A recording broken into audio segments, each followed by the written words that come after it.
છોટાઉદેપુર જિલ્લા પોલીસ અધિક્ષક સહિતના અધિકારીઓએ નગરના સંવેદનશીલ બૂથની વિઝિટ કરવામાં આવી।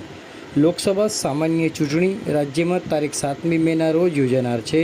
ચૂંટણી પ્રક્રિયા શાંતિપૂર્ણ વાતાવરણમાં સંપન્ન થાય, મતદાનની પ્રક્રિયા મતદારો માટે સુખદ અનુભવી બની રહે તેવા શુભ આશય સાથે છોટાઉદેપુર જિલ્લા પોલીસ અધિક્ષક આઈજી શેખની ઉપસ્થિતિમાં નગરમાં આવેલા સંવેદનશીલ બૂથની વિઝિટ કરવામાં આવી હતી।